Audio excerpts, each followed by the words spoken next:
مفتی صاحب ایک مسئلہ بتائیے، مرنے کے بعد دوبارہ جنم ملتا ہے یا نہیں ملتا؟ یہ بات جو ہے لوگوں میں مشہور ہے کہ دوبارہ جنم ہوتا ہے۔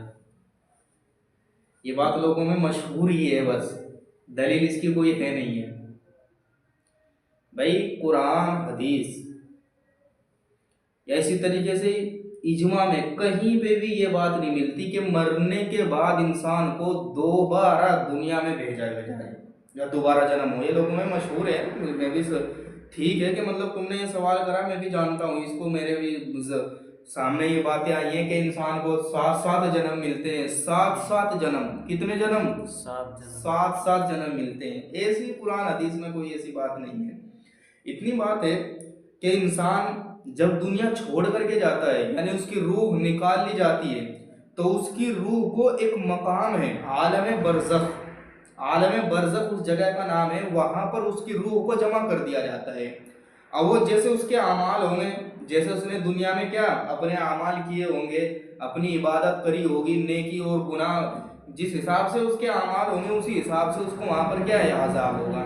اگر اس کے اعمال اچھے ہیں، نیک آدمی ہے، بزرگ آدمی ہے، کتاب و سنت کے مطابق کیا ہے زندگی گزارنے والا آدمی ہے، تو وہ کیا ہے وہ اچھی جگہ پر اچھا ٹھکانہ راحت و آرام کے ساتھ، راحت و آرام اس کی روح کو دیا جائے گا۔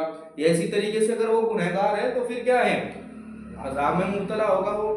اسی طریقے سے قبر کا عذاب بھی کیا ہے یہ برحق ہے۔ قبر کے اندر روح کو عذاب ہوتا ہے۔ مین چیز تو یہ کہ قبر میں کیا ہے روح ہی کو عذاب ہوتا ہے۔ بھائی ایک جسم ہے، جسم کو تو کیڑے مکوڑے کھا لیں گے مشکل سے، کیا ہوتا ہے 1 سال 2 سال 10 سال 20 سال تک کیا ہے گل سڑ جاتا ہے بدن۔ اصل چیز ہے اس کی روح، روح کو عذاب ہوتا ہے۔ سمجھو اگر کسی انسان کا دوبارہ جنم ہوتا تو اس کی روح کو عذاب کیسے دیا جاتا پھر؟ بھائی ایک انسان گیا دنیا چھوڑ کر کے تو لوگوں کو کیا صبر آ جاتا پھر کہ بھائی نہیں وہ تو دوبارہ آئے گا لوٹ کے، یہاں نہیں تو کہیں اور آ جائے گا لوٹ کے۔ تو اس لیے کیا ہے لوگ سوچ لیا کرتے، لیکن کوئی ایسا نہیں سوچتا، بس کہنے کی باتیں ہیں۔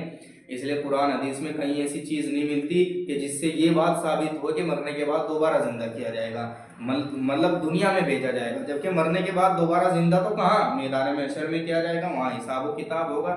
وہ اللہ تعالیٰ بہتر جانتا ہے کہ کس طریقے سے مرنے کے بعد دوبارہ میدان محشر میں جمع کیا جائے گا، وہاں پہ لوگوں کا حساب و کتاب ہوگا۔ حساب و کتاب کے تعلق سے ہی لوگوں کے ساتھ فیصلہ ہوگا، جو اچھے لوگ ہوں گے انہوں نے کیا جنت کا فیصلہ ہوگا، جو برے لوگ ہوں گے جہنم کا فیصلہ ہوگا۔